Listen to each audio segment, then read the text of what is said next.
Hey, I'm Olivia. I'm Regan. And you're listening to Soarin' Around WDW.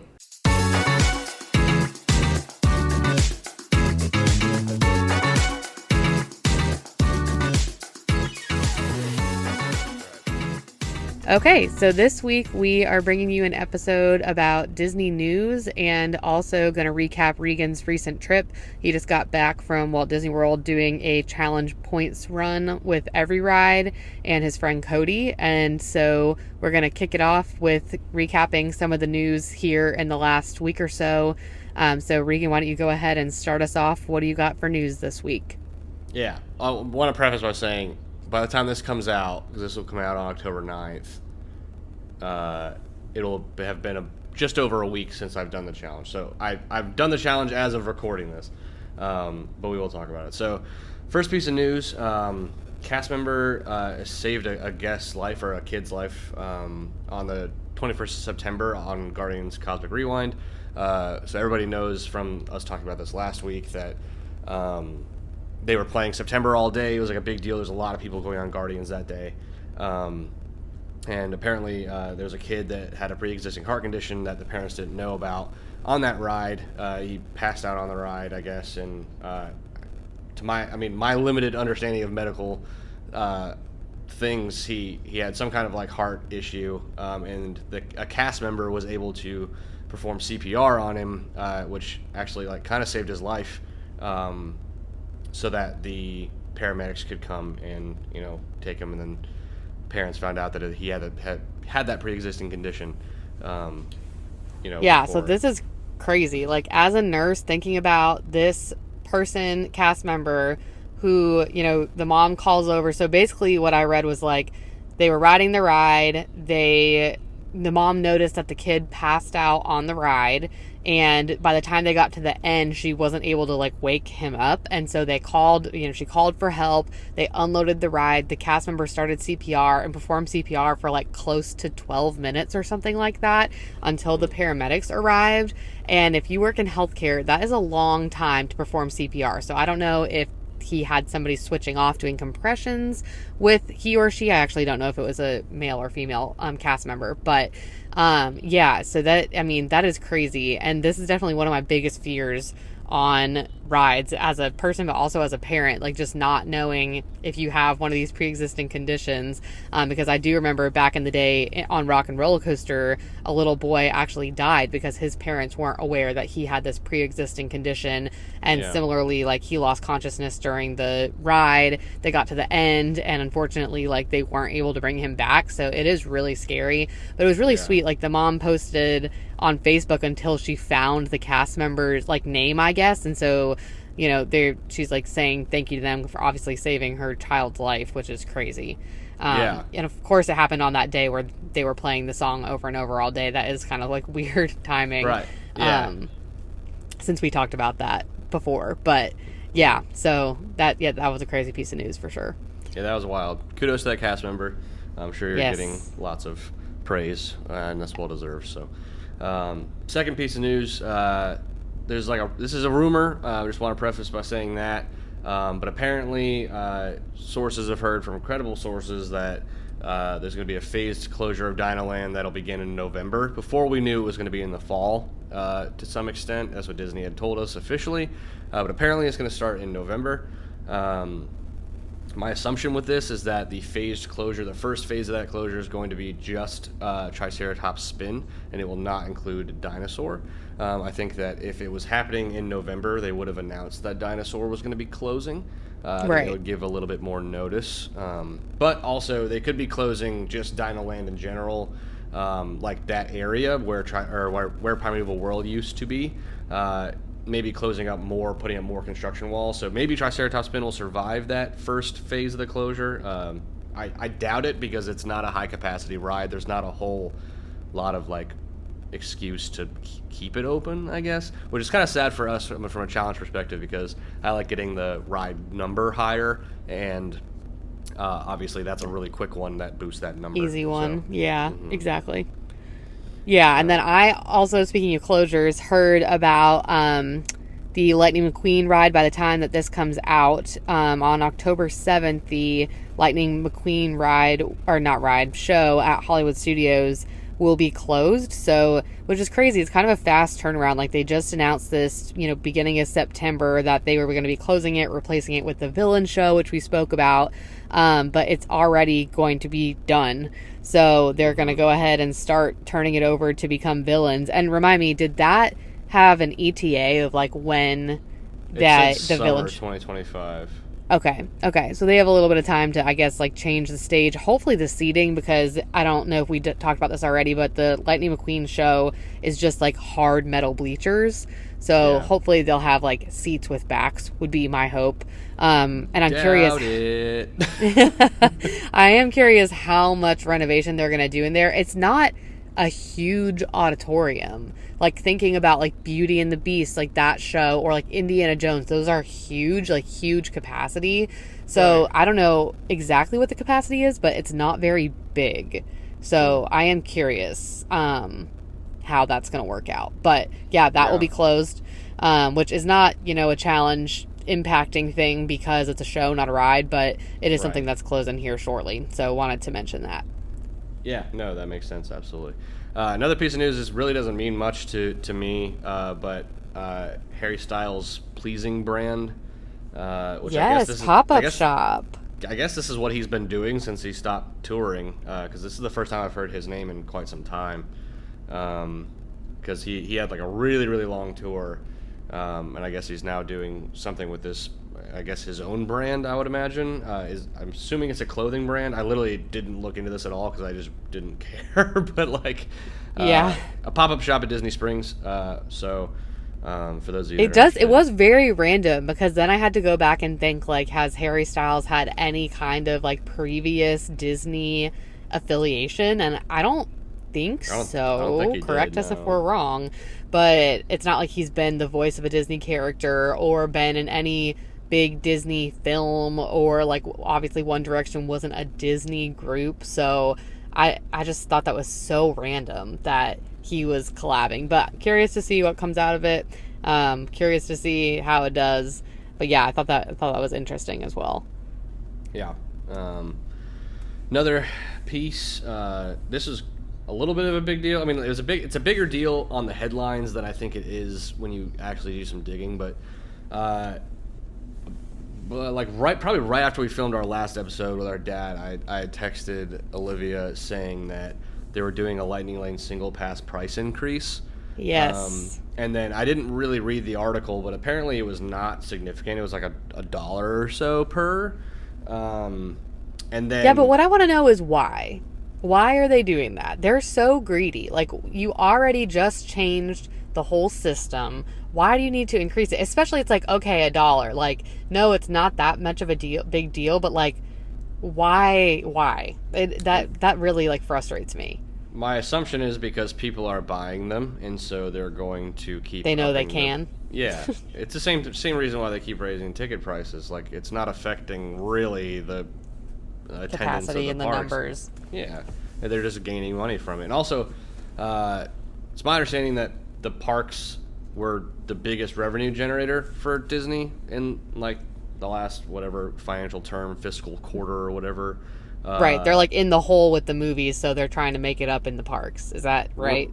I don't know if they're in the hole, but probably, yeah, something along those lines. Or like significantly less than what they expected from the recent movies. The parks, I think Disney Plus is no longer like profitable because they were pumping out so much content, and people have kind of backed off of that a bit compared to like when it first started. Yeah. So like that's speaking of things also getting silly expensive, it's also getting like a little crazy. The cost for Disney Plus. Yeah. Oh, yeah. I mean, we pay annually, but yeah, it's streaming is just gnarly lately. Yeah. Now it's like, okay, let's just go back to cable then if we're just going to keep doing all this. It's like that was kind of the whole point, was for it not to be as much and have all this on-demand content. And now it's like, okay, well, that's a little crazy. Right. And then since then, I think it was actually during my challenge run, you sent me another link that they're raising it again. Which I didn't look into that one at all, but I'm sure it's also not super significant. I don't know. I mean, like, these things it's hard because we're only really buying these Lightning Lane single passes during challenge days, and, like, you can't not. So, like, it is what it is kind of deal. Like, we're not going to buy them while we're casually attending Disney. But yeah, for those the most part, that's unfortunate for you. Yeah, it's unfortunate for sure because it just keeps adding like more and more. Yeah. And then the last piece of news for this week, which I was extremely happy about, is that Johnny Depp made a surprise appearance in a children's hospital in Spain as Jack Sparrow, which he has not done in a very, very long time. For those of you that aren't aware of like the kind of rocky history he has with Disney, when all the stuff kind of happened with Amber Heard, Disney dropped him really quickly, kind of just burned all the bridges. And since that has kind of shifted to be a bit more like that situation in his favor, it's my understanding that Disney has tried to make amends and he was not interested at first.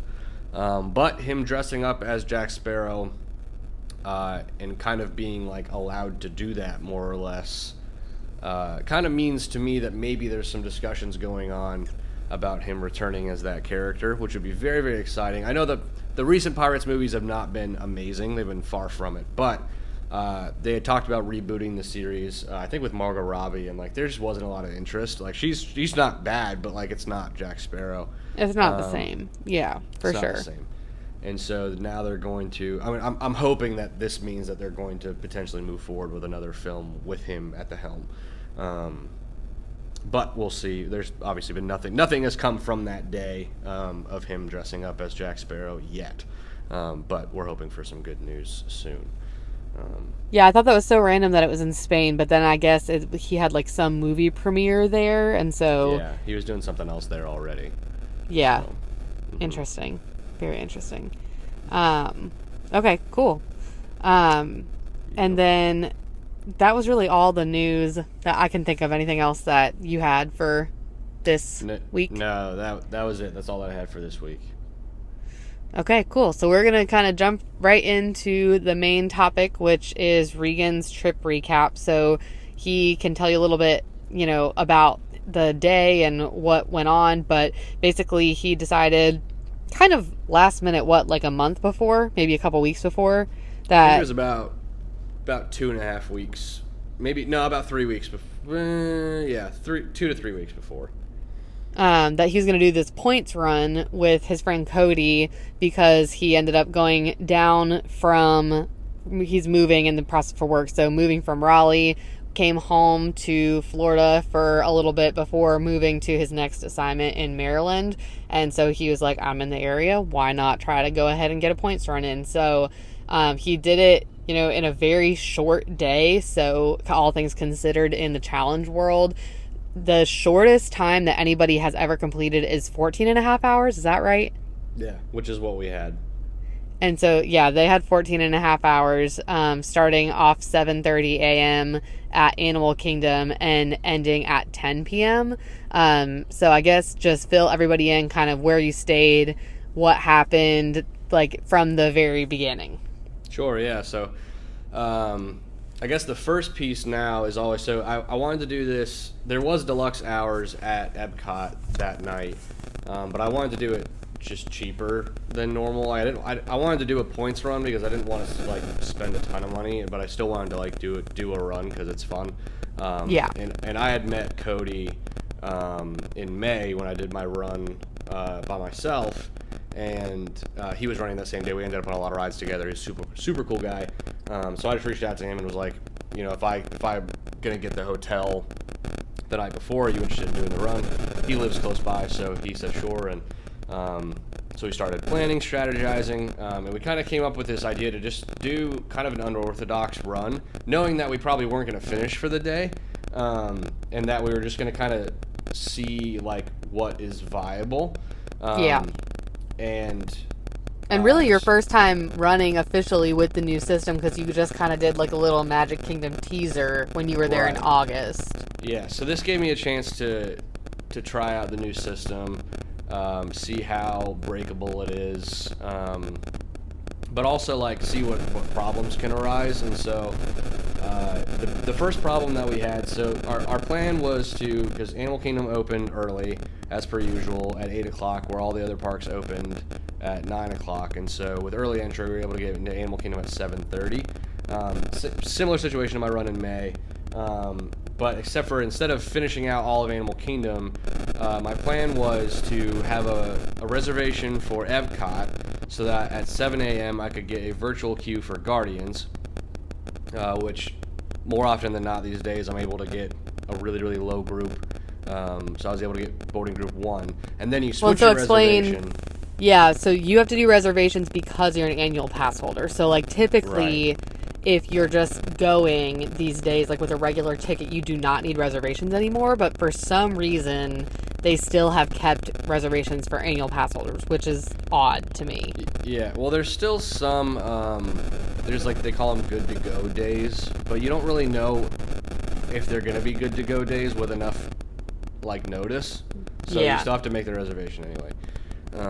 So anyway, so the plan was to make that boarding group and then switch my reservation to Animal Kingdom, and then go into Animal Kingdom, and it saves your boarding group for Guardians, even though you switched park reservations. Useless system. I don't know why I did this. Yeah, it's very weird. So, and then we were going to do Flight of Passage and Navi River Journey, and then park hop over to Epcot to try and hit a second rope drop for Frozen.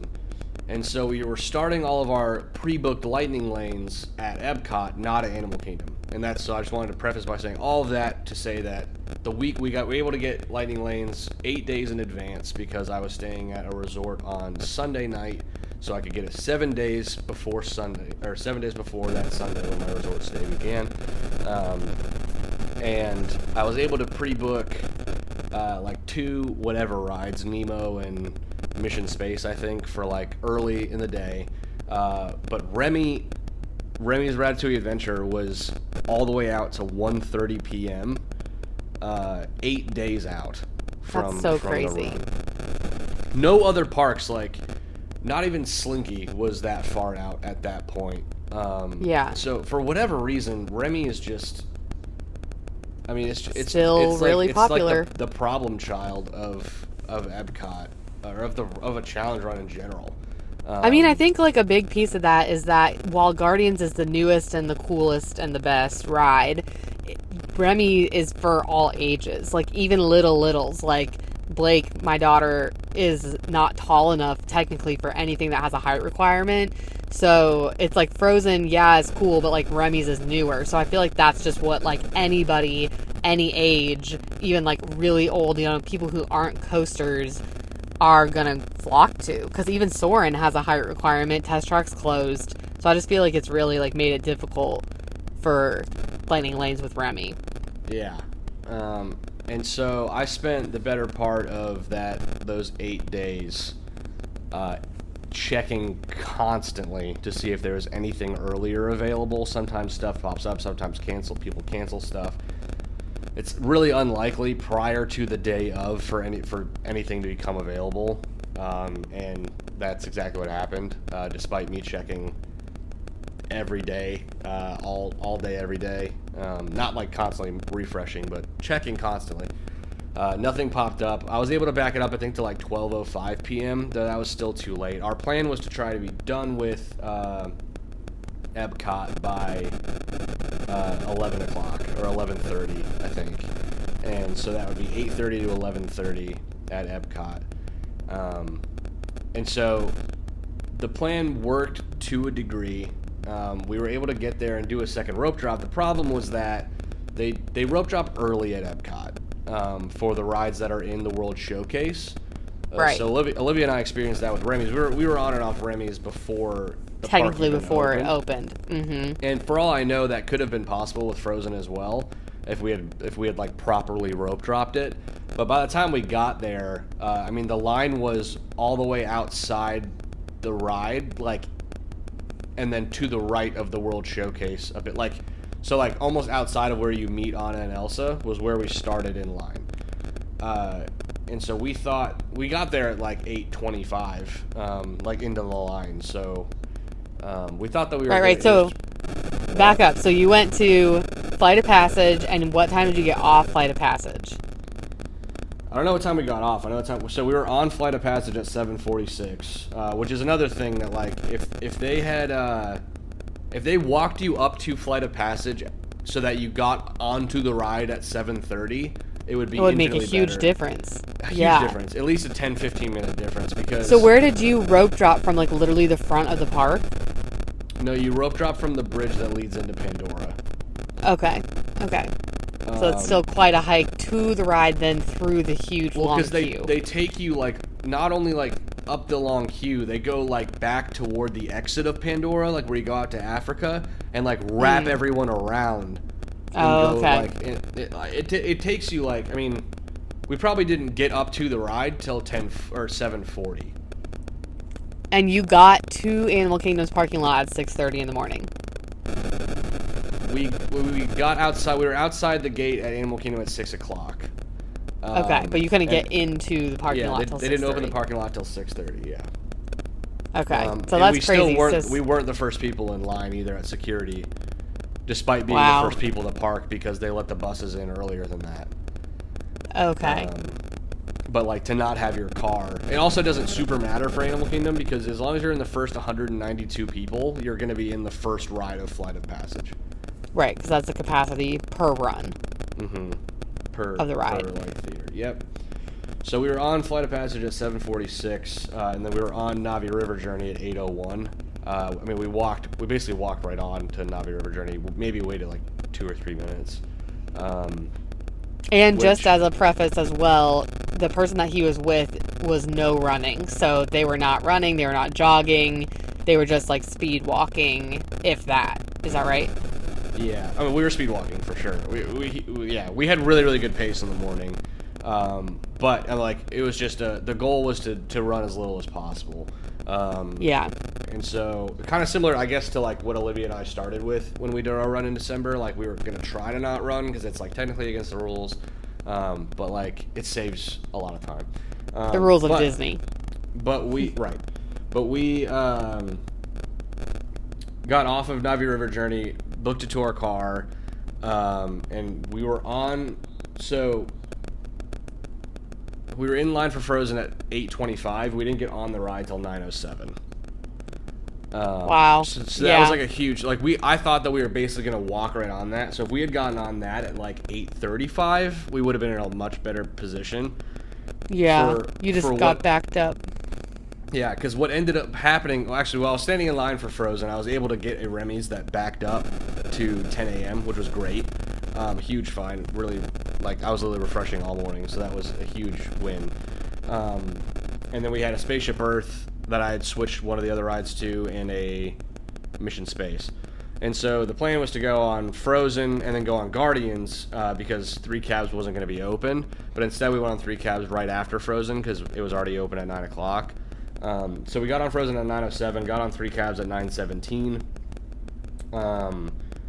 And then we figured that saved probably about 10 minutes of walking total to go to 3 Cabs and then back to wherever. So that was okay. And then we went on to into Guardians. We were on Guardians by 9:46, so it still took almost 30 minutes to get like onto Guardians. And that was like we walked straight into the pre-show. Yeah, those pre-shows just really like add the time for sure. Yeah, like we were in the very, like, we didn't stop walking. We were in the first group that went into the pre-show. Wow. Or we just walked straight in and then did the first pre-show, the second pre-show, or the first like waiting room, then the first pre-show, then the second pre-show, and then we went out into the like area where the actual ride vehicles are, and there was like, I don't think there was anybody there. So like, that was almost as fast as it could go. Right. And it was still like 30 minutes almost. Yeah, that's crazy. Yeah, it was insane. So then we went on Mission Space. We were on Mission Space at 10:02. That was with our first Lightning Lane. So after that, I booked a Soarin Lightning Lane that we could use later. Then we went over from Mission Space to Remy, which It's a hike. Oh, yes. That is a journey. I hate how far away that ride is. It's just so tucked back there. Yeah, it's very tucked back there. And something to remember, so I said we booked a Spaceship Earth. The Spaceship Earth was for 9:05 to 10:05 a.m. And that's important because that actually ended up being the last ride that we went on at Epcot, and I'll explain how later. So Mission Space to Remy's. We used our Lightning Lane at Remy's, and then I booked a Rock and Roller Coaster, I think. Actually, maybe after Mission Space, I booked a Rock and Roller Coaster. So, we knew that we had to go back to Animal Kingdom still to finish out Animal Kingdom, and then we were going to go Hollywood Studios. But we were trying to time our Lightning Lane grabs because there's this new rule that, or not rule, but like kind of known, kind of unknown fact. It's on All Ears, so like I feel confident talking about it on a podcast because All Ears literally talked about it. They're like one of the biggest Disney sites. Websites. Yeah. That like a Lightning Lane is not only good for the hour that it says it's good for, it's also good for 2 hours after that. More specifically, 119 minutes, not quite 2 hours after that expires. But after that first time expires, so say it's 9:05 to 10:05 a.m., I can book another Lightning Lane on top of it. So technically, you can have up to 6 Lightning Lanes booked at the same time, which is that's huge, massive. Yeah, like I mean, yeah. Go like thinking about like you could stack, and there was like the Hollywood Studios glitch before where you could have quite a few stacked up, but like still, you couldn't. It was hard. It would be hard to get 6. Yeah, 6 is a lot. Because of the 2-hour rule and because of having to use it before you can get another one. So, throughout the day, I forget in what order specifically I booked things, but like Spaceship Earth expired at 10:05. We were like on Remy's at the time, and I booked like stuff for Hollywood Studios later. But it's like after I go on Spaceship Earth, then though I can't book another one after that. Like, you have to use the one that you booked in place of Spaceship Earth in order to book another Lightning Lane. Or wait until that one expires as well, if that makes sense. Does that make sense? Yeah, kind of. It's a little confusing, but yeah, kind of. It's a little confusing. It's like, and that's why I'm like really keeping track of all that is like so stressful, especially during a challenge run. Yeah, so essentially every time that we hit one that expired, one of us would set a 2-hour timer on our phone. And so we did that with Spaceship Earth. And so we set a 2-hour time limit while we were like, it was as we were getting off of Mission Space, or while we were on Mission Space, I had to set a 2-hour timer, and that was like, okay, we have 2 hours to get to Spaceship Earth. Right. And so we went from Mission Space all the way to Remy's. We got on Remy's at 10:24. Went from Remy's to Figment on 10:44. And then from Figment to Soarin, which we had a Lightning Lane for, at 11. We got on Soarin at 11:06. And while we were on Soarin, while we were getting in line for Soarin, we noticed that Epcot was starting to Epcot. And what I mean by that is, like, inexplicably got so busy out of nowhere. Living with the Land, I mean, this doesn't sound that crazy, but it was like a 15 or 20 minute wait at this point. And like, I was like, okay, so we need a Lightning Lane for Living with the Land. So we ended up having to grab a Lightning Lane for that. I actually grabbed one literally for like right then. It was nice. And it was like every ride at this point, when you looked at the actual Lightning Lanes, like just first glance, was hours out. Wow. Like we were, nothing was in immediate use. Everything was hours out. We were able to get lucky playing the refresh game and got a Living with the Land while we were in line for Soarin. We scanned our Soarin, used that one to get a Living with the Land for like right then and there. So we got out of Soarin, went on Living with the Land at 11:18, and then immediately booked a Nemo right after that. And we didn't get on Nemo until 11:49. So it took 30 minutes with a Lightning Lane to get on. Oh, no. Wow. But no, 10 minutes. Because Living with the Land is 20 minutes long. Right. Okay, that makes more sense. I was like, that's crazy. But it did, like, the merge point for Nemo is way too early. And so we did end up waiting longer than we should have, I think. For that. Yeah, it's like kind of pointless to have a Lightning Lane then for that. So then now, if you're tracking with me, the only ride that we have left at Epcot is Spaceship Earth. And so we're coming out, and our timer, the 2-hour timer, is at 3 minutes. So you had to huff it.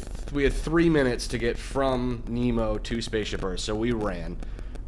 It's not that far. But we ran there and got to there just in time. I literally think we had a minute left.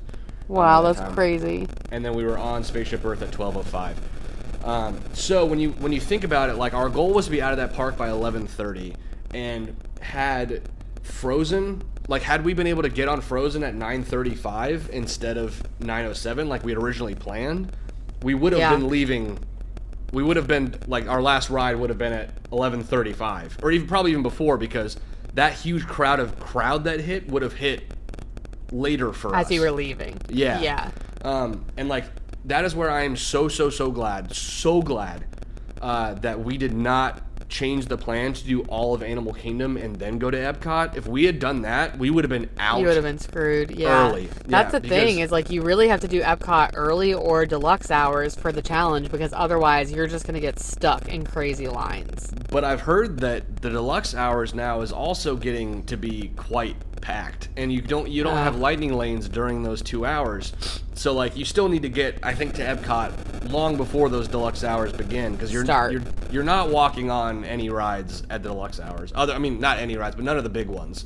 It's not like all of a sudden during the deluxe hours, Remy's is going to be a walk-on. Like, that's not how it works. And I guess, like, Living with the Land is closed, and so is Soarin'. Is that right?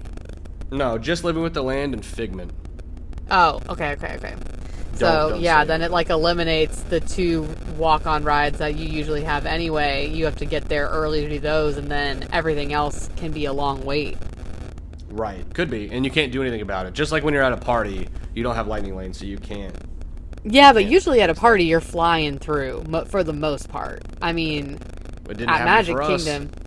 Well, true. That's true. I guess it's variable. I guess it depends what you consider flying through also. But, yeah, typically, like, not very long waits. Okay, anyways. But, yes. Okay, interesting. So that really could have, like, changed everything. But what I had to keep in mind when he was doing this is when Regan and I did our run last December, the park hopping rules were still in place. So we could not have gone to Animal Kingdom first and then gone to Epcot. We would have had to either do all of Animal Kingdom and then get to Epcot, or stick with our plan, which was start at Epcot, because we couldn't hop till 12:30. Or no, 2:30, sorry, excuse me. No, 2 o'clock. 12:30. 2 o'clock, which is so late. So it really is, like, the being able to hop has significantly changed the name of the game, for sure. So when we did Animal Kingdom, we finished it. You and I finished it within 2 hours. Yep. And that was including Flight of Passage and Navi River Journey, which I had already done that day. But we, just for reference on what she's talking about, like, we finished our return to Animal Kingdom at 2:46 p.m. So that would have been like us clearing it in 45 minutes back when the park hopping rules existed. And that was including an extra ride, the Wildlife Express, that you didn't have to do. Right. And remind me, why did we not have to do that? It just wasn't on the list back then. Okay. I don't know now why. It is. Now it for is. EveryRide and obviously Parkology. Always has been. Okay. So we went back. We walked in with. So we used we had used 2 slots for Hollywood Studios, right? We had used a 12:45 Rock and Roller Coaster and a 12:45 Mickey and Minnie's Runaway Railway. And actually, that's not. We actually had an 11:50. No, it was 11:50 Rock and Roller Coaster to 12:50, so technically till 2:50, and then Mickey and Minnie's was 12:15 to 1:15. The reason that that's important is because when those expire, there is a drop that happens at Hollywood Studios that you can take advantage of, like, shortly after that. So we wanted to have, like, clear slots open so that we could book a bunch of stuff and have walk into Hollywood Studios with Rock and Roller Coaster, Tower of Terror, Mickey and Minnie's, Toy Story Mania, and Slinky Dog Dash. Like, have those lightning lanes, like, ready to go walking into the park.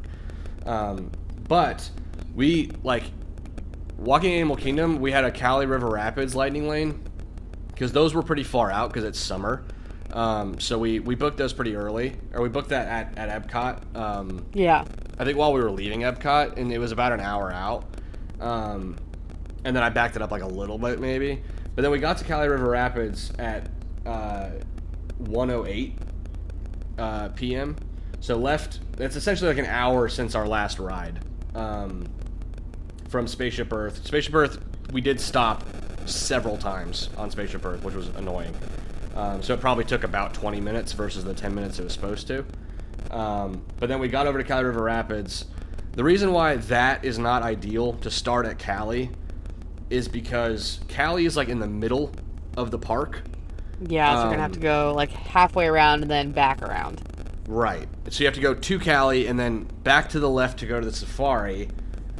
It's way farther than you would think. Over to the safari. So we were on the safari at 1:31. Which we also got stuck on Cali River Rapids for about 15 minutes because people kept standing up on a different raft. So like we were stuck at the unload station. Like we could have walked off, and they wouldn't let us walk off. That is so annoying. Infuriating, yeah. So then went on Safari. Safari felt like it was slow. Like it felt like he kept braking and stopping at every possible opportunity. But like it only took about 20 minutes, and that can go up to 30 minutes. So I was gonna say that's about normal. And then we went on Wildlife Express, and what sucked about Wildlife Express is it's now 2:00. We showed up like literally right as a train was pulling up, which is like perfect, except for they then told us that train was being retired for the day, so we had to wait for the next one anyway. Oh my gosh. So like that burned another 7 minutes right there. Then you burn 14 minutes on Wildlife Express because you just go there and go back. So then after Wildlife Express, we went to Expedition Everest, which we had a lightning lane for. We didn't use single rider just because we didn't want to risk it, and there was like an immediate one available. So we were like, whatever, let's just grab it. Went on Everest with a lightning lane, walked right on it. We were on Everest by 14, or they have it in military times on my little list thing, but it's 2:28. Then we were on Triceratops Spin, 2:35, so 7 minutes later, really good. Wow. And then on Dinosaur at 2:46, so 11 minutes after that. Wow. With a lightning lane. And then after Dinosaur, so at this point, the drop had already happened at Ohio Studios, so we didn't get the third slot like we wanted to, but then we just started fishing for whichever one we were missing at the time, which I think was Toy Story Mania or Tower of Terror, I'm not sure which one. And so we're still walking into, but at this point, as you'll notice, so 2:46 we went on Dinosaur, and our Rock and Roller Coaster lightning lane truly fully expires at 2:50. So now we've missed that. We're not going to be able to get that, which sucked. So we ran in, and instead of going to Rock and Roller Coaster and Tower of Terror first, like the original plan was, we went up to Mickey and Minnie's. We made that lightning lane the 2-hour expiration by 1 minute again. Wow. So we ran that. And then once we crazy. got in the line for Mickey and Minnie's, that's another one that like they put you in the pre-show room, and then you come out of the pre-show room and you have to wait like 15 minutes to get on the ride, which is so frustrating. But we also got pulled early because we noticed that. So they start pulling. They separate groups of 2 so that you can join other groups of 2 or groups of like 3 because they can fit 5 in a row. So we got lucky. We actually got pulled out of that 15-minute line. We saved probably about 10 minutes of that 15 minutes because we got pulled early, which is great. So that was at 3:25 that we got on that ride. So literally like 10 minutes after we got in line for it, which is pretty solid. Then we went up to Mania. We were on Mania at 3:42, so less than 20 minutes from getting on Mickey and Minnie's. The start, right. Which is amazing. A long ride, yeah. Yeah, and actually, I got on Toy Story Mania and we were in line for it. I thought we waited a long time. So that's good to see the numbers and see that we didn't. Went from Mania to Slinky Dog Dash. We were on Slinky Dog Dash at 3:59. So about 17 minutes later, like from getting on Toy Story Mania. And then snagged a lightning lane at some point for Swirling Saucers. So we lightning laned that. We were on that by 4:10. So about 10 minutes after getting on Slinky Dog. And then we went to Falcon Single Rider, which we got on at 4:20, so literally 10 minutes after Slinky Dog Dash, or after AS2, which is great.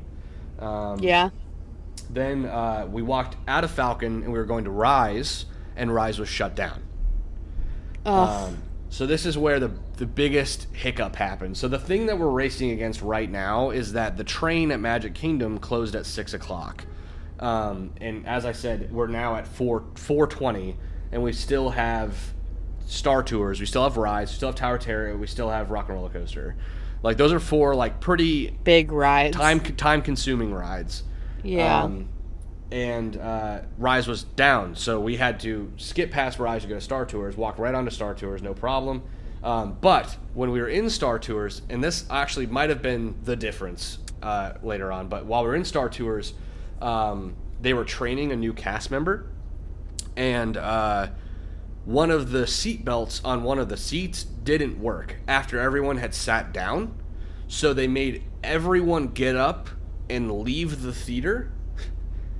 Oh my gosh. And then they had to like put the like cover on the seat and then load everybody back in, check everything again. And so we didn't get on, we got not on Star Tours. Granted, we posted the picture already, but we didn't want to be shady, so we stayed. Sorry about that. Quick interruption. We took the picture at 4:34 for Star Tours. But we stayed on, like, that was before all that happened, because we sat down and took the picture like you always do. And so we didn't get on to Tower of Terror after that, which we walked straight on. Like, we went to the pre-show room and then walked straight through the rest of it, like, so quickly. We didn't get on that until 5:02, so almost 30 minutes later. Wow. That's crazy for Star Tours. Star Tours burned a lot of time. And then went from Tower Terror. I was able to pull another lightning lane for Rock and Roller Coaster because we had missed our old one, and so we were able to lightning lane that. We were on that by 5:18, so about 16 minutes after Rock and Roller Coaster, which is great. They weren't doing the pre-show; they just had it playing on a loop, so we just walked right through that room, which was amazing. Yeah, that is and then amazing. As we were leaving, we were planning on just bailing because we could potentially make the train at this point at Magic Kingdom, but we saw that Rise of the Resistance was back up. So we decided, because we probably weren't going to be finishing all of Magic anyway, that we were going to go get the park bonus for finishing Hollywood Studios. We went to Rise of Resistance and the single rider line, the brand new single rider line. Cannot recommend this enough for a challenge day. Cannot recommend this not enough. Do not go to this if it is your first experience on this ride. Yeah. It absolutely destroys the experience. Like, there's practically no point of even... Yeah, because you're skipping, like, so much of the, like... It pops you straight onto the Stormtrooper room, and you walk through a bunch of back hallways that are very immersion breaking. They're just like gray hallways, like back offices. It's very, very immersion breaking. So yeah, that is one thing we didn't talk about in the news, that it was back up, because it was up for a little bit. They took it down and then they brought it back, which was exciting from a challenge perspective. 100%. It is like, if you're doing a challenge run, never buy this ride again if it stays up. It was so fast. I had texted Olivia something about we were walking over to Rise of Resistance. We were in the jail cell 6 minutes later. And that was not even crazy. Like in line. Like, we were probably in line for 4 minutes before we were in the jail cell, which is insane. So that's so fast. We were on Rock and Roller Coaster at 5:18, and we were on Rise of Resistance, like on the ride vehicle, at 5:37. So less than 20 minutes. And that's including all of Rock and Roller Coaster, the ride, and then all of the walk over to walking, which is like the opposite end of the park, literally. 100%, yeah. So huge win. We would have definitely probably been in a much better place had the Star Tours thing not happened and had Rise been open when we needed it to be. But that's okay. So we went over to Magic, and as we were pulling into the Ticket and Transportation Center, we saw the last train of the day literally leaving the station, which was pretty devastating. But we got there, I thought, pretty quickly, but we were actually after 6 o'clock. So keep in mind, like I said, we didn't have any deluxe hours. We were only running this. Magic was only going to be open until 10 o'clock. So we were not going to finish everything. You figured you weren't going to finish. Yeah. And so we went straight to the riverboat, which was open till 7 o'clock, which is crazy to me that was open so late, but the train wasn't. Went on the riverboat. So annoying. We were on the riverboat at 6:27. It obviously doesn't take off till 6:30, and then it's 20 minutes. And then we went, we had a lightning lane for Big Thunder, went over to Big Thunder and did that. We were on that by 6:58, so about 30 minutes later, that's pretty standard given that we were on the riverboat. Went from Big Thunder to Tiana. We were on Tiana at 7:13. So, yeah, less than 20 minutes, about 15 minutes. After getting on Big Thunder, we were on Tiana's, which is great. Yeah. There was not a soul in the virtual queue when we went. It was very, other than like past the merge point. That's there was so people. Weird. Yeah. Do you think they slowed down on like calling boarding groups or like? I don't know what the deal was, honestly. Huh. I don't know. That's like the opposite of everything else we've seen and heard. Yeah. So, well, everything that I experienced with virtual queues was usually like psychotic. Yeah, really long waits. So then we went from Tiana's to Pirates of the Caribbean. We were on Pirates of the Caribbean at 7:34, so about 20 minutes after being on Tiana's, which is great given that Tiana's is a long ride, about a 15-minute ride. And then from Pirates to Carpets. Carpets we were on 15 minutes later. Pirates is a 10-minute ride, so that makes sense. From Carpets to Small World, we were on Small World by 8:01. And then we went from Small World to Peter Pan at 8:22. We were able to get on, which is great because Small World was a 15-minute ride. And actually, we were backed up in boats for a while, so it's probably about 20 minutes. So we walked on Peter Pan. The reason we were able to walk on Peter Pan is because we pulled this sly move and were able to get, so we bought lightning lanes the day before the challenge, and we were able to, a ride shut down at the end of the night. I think it was Figment or something. Yeah, I think you said Figment. And it gave us a multi-pass for the next day for any of the 4 parks. Only for Tier 2 rides, except for Magic Kingdom for some reason. Peter Pan's not a Tier 2 ride. It's a Tier 1 ride, but the only ones it didn't count for Magic Kingdom were Tron, Mine Train, and Tiana's. So we were like, oh, great. That's crazy. Free Peter Pan.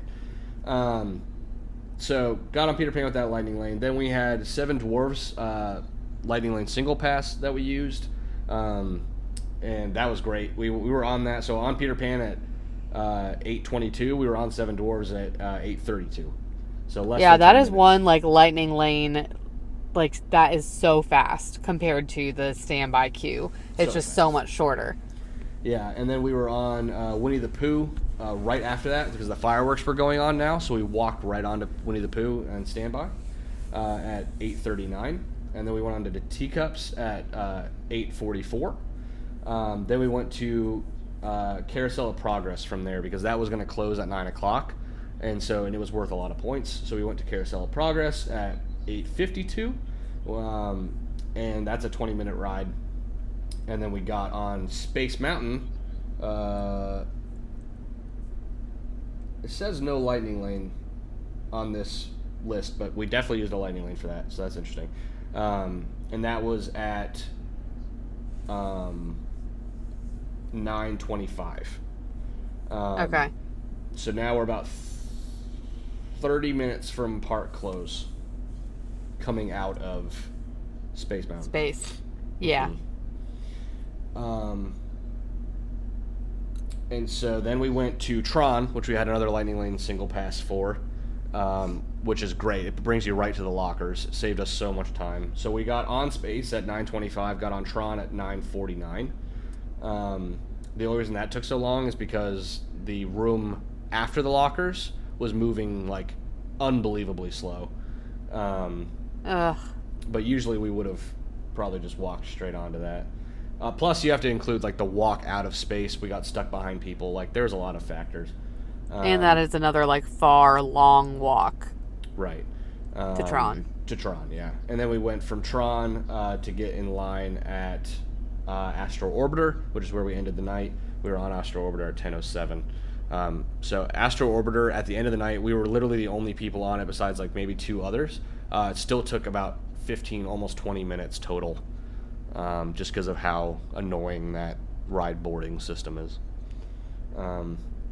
So we ended the day with 41 rides, 1,010 points, which is pretty insane given that with Olivia and I's run that we had 2 more hours than that, we hit 45 rides, so only 4 more rides.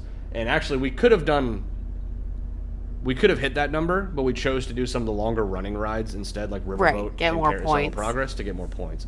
And so we could have driven that number up probably a little bit more. Probably could have gotten 44 to 45 if we didn't do Carousel, we didn't do Aerial, we didn't do Dumbo, Barnstormer. So there's 4 right there that would have driven that number up. And then Haunted Mansion as well. Yeah, but you were in it for the points. We were in it for the points. And so the ones that we missed were the train, Carousel, Aerial, Dumbo, Barnstormer, TTA, Buzz, and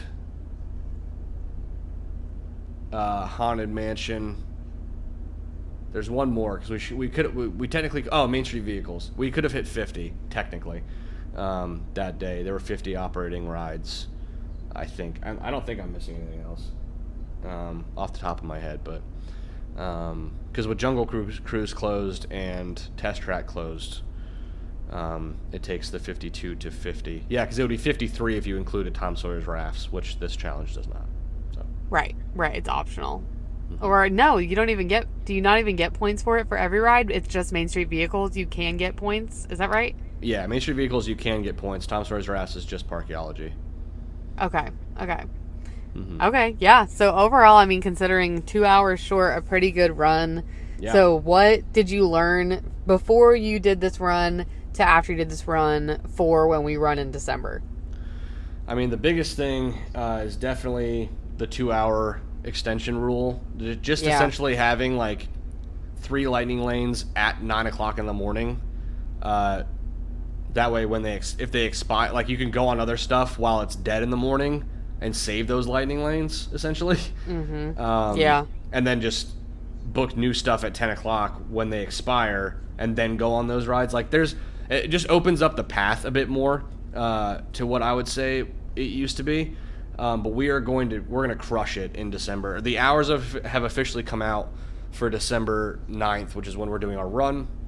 And I have my plan. I don't want to necessarily say it because I don't want, for whatever reason, I'm scared now of like I make a plan with my lightning lanes and then I'm gonna look on the day I can buy them and they're not gonna be there because other people are gonna take my plan.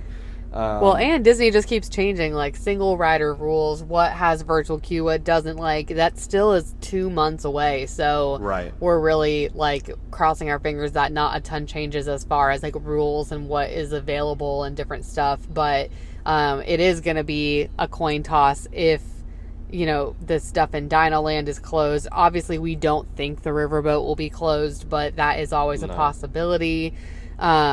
So, yeah, it just can change so much. So, TBD. But, yeah, good to know that we've learned some stuff that can help us, be more successful in our future run. Yeah, I think my biggest fear for that day is literally just Epcot at the end of the night. I think we need to be at Epcot by like 7:30 in order to be successful. It closes at 11:30. So that sounds like more time than you would need because given like we did it in about 4.5 hours that day. But like I said, once it hits 9:30, like everything is standby.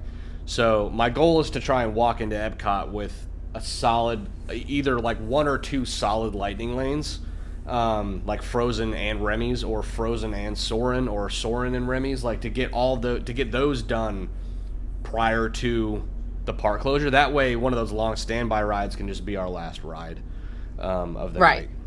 You just get in line by 11:30, and then we'll be fine. Right. So the thing is that we will have 30 minutes more than what we had in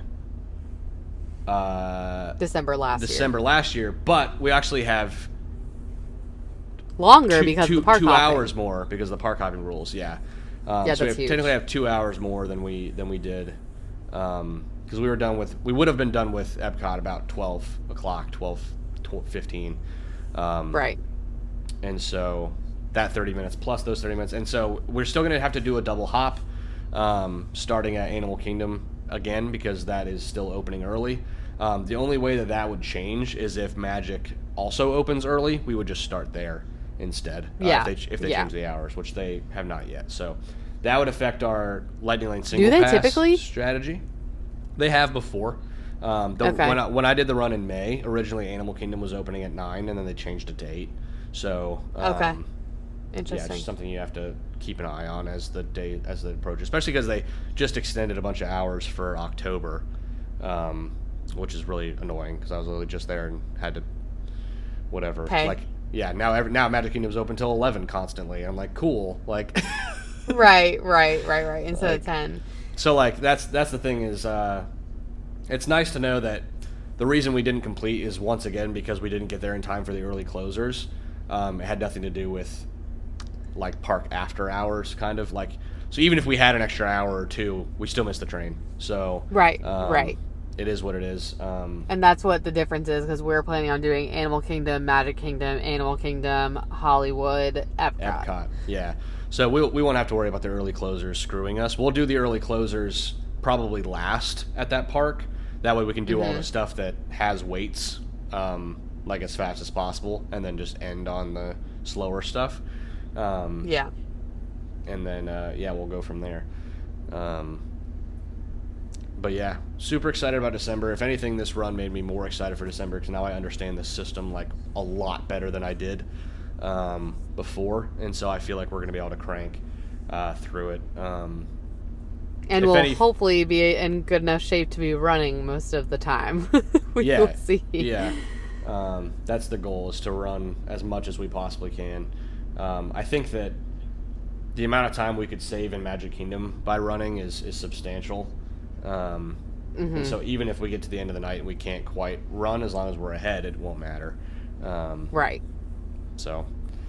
Yeah, it's just so hard because it's like so much can make or break time. But we'll see. To be determined. We'll see. PTO is requested. The trip is happening. Very, very excited to have done a run and then only have to wait like a really short period of time to do another one. And then I'm hopeful that we'll clear. So we'll see how it goes. Yeah. We'll see. Exciting.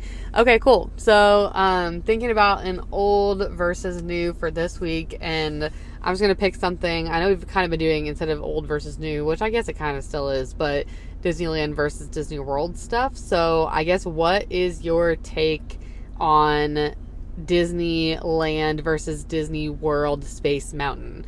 And I know at Disneyland, when we went, it was the Hyperspace Mountain, like Star Wars overlay, I guess. Was it that way when you were there? I don't remember it being that. Okay. I remember it just being generic Space Mountain, but I could have just not been paying attention. Okay. So do you have a choice of? I 100% think that Disneyland's Space Mountain is better. For several reasons. One, you get to sit next to your spouse, which is amazing. Two, Disney World Space Mountain is... it used to be like one of those, like, I have to do it every time I'm there. I think I can't stand that ride now. Like... Yeah. It's starting to feel more and more like Matterhorn. Yes, it's getting very rough. Like, very, very rough. Whips you around. To the point where it's not enjoyable. Going from Guardians, which is so smooth, to that ride is like, oh my gosh, like how painful. Well, even now Tron exists as well, like there. True. So it just makes it show its age. And even like Big Thunder Mountain to a degree is like very smooth in comparison. Yes. So it's just like space needs a revamp, I think, in Disney World to become less choppy. But I like space. I like being able to sit next to people. So like I like, that's why I would like our splash better than their splash, is like I like being able to sit next to Steph and on a ride. So yeah, that is the thing that I also agree. I like Disneyland's better. I think like as a kid going for the first time in Disney World, it is really scary to sit by yourself. So I think it's much better to be able to, sit next to your child, your spouse, your friend, whoever you're with, instead of in a row. I also don't remember theirs being as choppy, and maybe it's just because I got off, Matterhorn Mountain and wanted to die. Because it really like whips you so bad. But then I just don't remember it being as rough. But we will see, next time we're there. We do have a trip booked to Disneyland in June. So we'll see when we go. But I am excited because I don't know that my daughter, my 5-year-old, will be tall enough to go. We're going to Disney World in March. And I don't know that she'll quite be tall enough, but I'm really hoping that she'll be tall enough by the time that we go in June. We'll see. She's kind of like right on the borderline. I keep telling her, just keep eat your vegetables, and you'll be tall enough to go on Space Mountain. So we to be determined. But okay, so yes, Disneyland is the winner. Okay, and then trivia for this week. How many carvings does the Animal Kingdom's Tree of Life have? And there are options. Okay, yeah, I was like, I don't know. There's options. 325, 253, 235, or 352. I'm going for the 253. Okay, that is like kind of the first thing that I was thinking too. I feel like it's funny they use the same numbers in different, order. But I'm going to say 352. So you're saying 253? Yeah. It is, no, we're both wrong. It is 325. 325. So that's crazy to think about. 325 carvings on Animal Kingdom's Tree of Life of different animals. Wow. That is wild. We'd have to see if we can find the list sometime. Cool. Okay, awesome. Well, we are excited to be back next week. I hope that you guys enjoyed our episode last week with our dad. That was a fun little guest star episode. Thank you to everyone who has subscribed. We got a lot of really good feedback on that one. It was a really fun one for us to do. So looking forward to having more guests here in the future. But for now, just follow us, subscribe, share our stuff. It's been fun making the reels. So hopefully you guys have been enjoying them. And the shorts, if you're listening on YouTube, go give them some love. But we appreciate everyone for their, support. It's been a fun time. It's been fun. All right. Well, we will see you all next week. Time to soar out of here.